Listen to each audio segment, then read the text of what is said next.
जय हिंद दोस्तों, मैं संयम जैन। तो चलिए आज की जीके जीएस की क्लास अब हम शुरू करते हैं। जैसे कि पहला क्वेश्चन है, बंद अर्थव्यवस्था वह अर्थव्यवस्था है जिसमें क्या होता है, घाटे और वित्तीय की व्यवस्था होती है, या फिर केवल निर्यात होता है, या ना तो आयात होता है और ना ही निर्यात होता है। तो दोस्तों इसका जो सही आंसर है वो होगा डी। जो हमारे पास बंद अर्थव्यवस्था है उसके अंदर ना तो आयात होता है और ना ही निर्यात होता है। अब आयात और निर्यात बहुत सारे रीजन से नहीं होता है।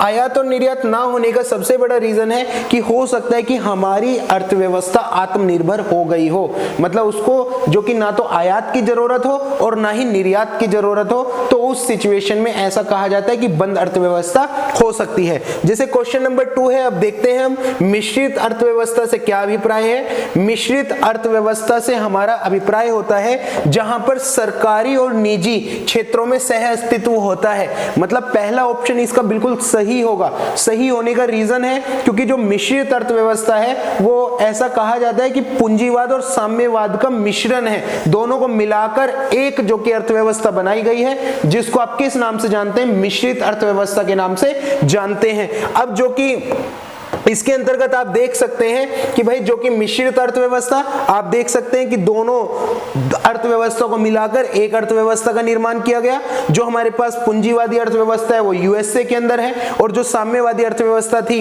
ऐसा कहा जाता था कि वो जो कि रूस के अंदर और भी कितने सारे देशों ने अपना रखी थी। तो दोनों से कुछ कुछ अच्छी अच्छी चीजें लेकर हमने एक मिश्रित अर्थव्यवस्था का निर्माण किया, जहां पर ना तो ऐसा कहा गया कि भाई जो कंपनी है, निजी कंपनी है, वो अपनी तानाशाही कर सकते हैं और ना ही सरकार, दोनों लोग मिलकर किसी भी बात पर सहमत हो सकते हैं। नेक्स्ट क्वेश्चन की ओर देखते हैं, किस देश का कानून सबसे ज्यादा कठोर है। जो सबसे ज्यादा कठोर है दोस्तों वो सऊदी अरब का सबसे ज्यादा कठोर माना जाता है। इसका बी ऑप्शन बिल्कुल सही होगा। सबसे ज्यादा कठोर है इस देश का कानून। इस देश के कानून कि अगर हम बात करते हैं तो हमारे दिमाग में 3-4 चीजें अपने आप ही आ जाती हैं। पहली चीज आ जाती है कि यहाँ का, भारत का जेल का जीवन और वहां का एक सामान्य जीवन, तो भी भारत का सामान्य जीवन बहुत ज्यादा अच्छा, जो कि अच्छा होगा वहां के जेल के जीवन से। तो सऊदी अरब में बहुत ज्यादा रूल रेगुलेशन है, कानून व्यवस्था बहुत ही ज्यादा टाइट है, तो आप इस चीज को देख सकते हैं। और उसके साथ साथ विश्व का सबसे ऊंचा पशु किस जानवर को माना जाता है। विश्व का सबसे ऊंचा पशु जो माना जाता है दोस्तों, जिराफ को माना जाता है। विश्व का सबसे ज्यादा ऊंचा पशु है। इसकी ऊंचाई करीब करीब 5 से 6 मीटर होती है, और ये एक अरबी भाषा का शब्द है। जो जिराफ हम नाम ले रहे हैं ये कौन सी भाषा का, अरबी भाषा का शब्द होता है। और ऐसा कहा जाता है कि अफ्रीका में सबसे ज्यादा जिराफ पाए जाते हैं, और इनकी टोटल कितनी प्रजातियां होती हैं, 9 प्रजातियां होती हैं, 9 प्रजातियां जो कि जिराफ की होती है। नेक्स्ट क्वेश्चन देखते हैं, कोलकाता किस नदी के किनारे पर स्थित है। कोलकाता हुगली नदी के किनारे पर स्थित है। इसका जो ये आंसर होगा, बी आंसर बिल्कुल सही होगा। हुगली नदी के किनारे पर जो हमारे पास कोलकाता है वो स्थित है। और कोलकाता भारत के पश्चिम बंगाल की राज्य की राजधानी के तौर पर भी देखा जाता है। मतलब जो हमारे पास कोलकाता है वो पश्चिम बंगाल जो है उसकी राजधानी के तौर पर भी हम कोलकाता को देखते हैं। नेक्स्ट क्वेश्चन क्या है आपके पास कि गुजरात की राज्य की राजधानी का क्या नाम है। देखो गुजरात की जो राजधानी है दोस्तों वो है गांधीनगर। गांधीनगर मतलब गांधीनगर का जो नाम का निर्माण किया गया वो गांधी जी के नाम से भी किया गया है। अब ऐसा कहा जाता है कि 1965 में उसके नाम को परिवर्तन को लेकर बैठक के बुलाई गई, और 1970 में डिसाइड किया गया कि हमारे पास जो गांधीनगर है उसको राजधानी बना दिया जाए गुजरात की। अब इसके अंतर्गत गुजरात की जो राजधानी गांधीनगर है उसको एक तरीके से बहुत बड़े मार्केट के तौर पर भी, शहर के तौर पर भी आप देखते हैं। और उसके साथ साथ बताया गया है कि यहाँ पर जो ये राजधानी है 1970 के बाद निर्धारित हुई थी। 1970 से पहले की अगर राजधानी की बात करो तो अहमदाबाद जो कि हुआ करती थी हमारे पास गुजरात की। नेक्स्ट क्वेश्चन, भारत का सबसे बड़ा राज्य कौन सा है।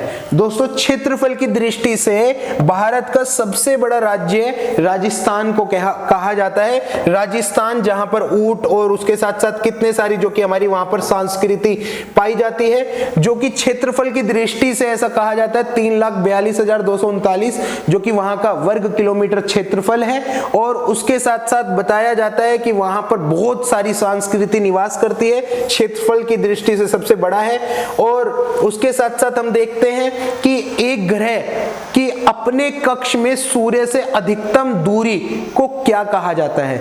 जस्ट लाइक ये क्वेश्चन पूछ रहा है कि बीच में केंद्र में सूरज है यहां पर। अब क्या है कि यहां पर जो अन्य ग्रह हैं सब घूम रहे हैं, अगर ग्रहों की सबसे ज्यादा जो दूरी होगी उस दूरी को क्या कहा जाएगा, उस दूरी को अपसोर के नाम से जाना जाता है। किस नाम से दोस्तों, कोई भूलना नहीं है, उस दूरी को अपसोर। और क्वेश्चन को अगर चेंज कर दे, वो पूछ ले सबसे कम दूरी तो उसको उपसोर, अगर सबसे ज्यादा पूछ रहे तो अपसोर और सबसे कम पूछ रहे तो उपसोर के नाम से जाना जाता है। अब जैसे कि आप एक एग्जाम्पल के तौर पे यहां पर भी देख सकते हैं, एग्जाम्पल के तौर पे कि भाई जो ये सूरज है और ये अन्य ग्रह हैं, ये सबसे ज्यादा दूरी है यहां पर, तो अपसोर के नाम से जाना जाएगा। और यहां पर सबसे कम दूरी है तो यहां पर इसको जो कि उपसोर के नाम से जाना जाएगा। नेक्स्ट क्वेश्चन देख लेते हैं कि मानव शरीर में सबसे प्रचुर मात्रा के अंतर्गत क्या होता है। दोस्तों इसका आंसर आपको भी पता होगा, जो कि सबसे ज्यादा जो प्रचुर मात्रा में मानव शरीर में होता है, ऑक्सीजन सबसे ज्यादा मात्रा में पाई जाती है। करीब करीब 65% हमारे पास शरीर में प्रचुर मात्रा में क्या पाई जाती है, ऑक्सीजन पाई जाती है। उसके बाद नेक्स्ट क्वेश्चन देख लेते हैं, आजाद हिंद फौज की स्थापना कहां की गई थी। तो आपके मन में एकदम से आ गया होगा भारत, जबकि ये गलत आंसर है। बिल्कुल क्या है ये आंसर, बिल्कुल गलत है आपके पास। क्या है कि आजाद हिंद फौज की जो स्थापना की गई थी वो दोस्तों सिंगापुर में की गई थी। कहां पर की गई थी दोस्तों, सिंगापुर के अंदर। इसका आंसर सी एकदम बिल्कुल सही होगा। सिंगापुर में 1943 में आजाद हिंद फौज की स्थापना सुभाष चंद्र बोस के द्वारा की गई थी। और उसके साथ साथ बताया गया था कि अब यहां से हमें आभास होने लगा था कि भारत अब जल्दी ही स्वतंत्र होने वाला है, तो इसलिए एक आजाद हिंद फौज की स्थापना सिंगापुर में की गई थी। मतलब जो कि ऐसा कहा गया कि आपको देख भी सकते हैं सुभाष चंद्र बोस के द्वारा, जो कि यहां पर एक तरीके से आजाद हिंद फौज की स्थापना की गई थी। इसी के साथ हम मिलते हैं नेक्स्ट वीडियो में, जब तक के लिए जय हिंद जय भारत।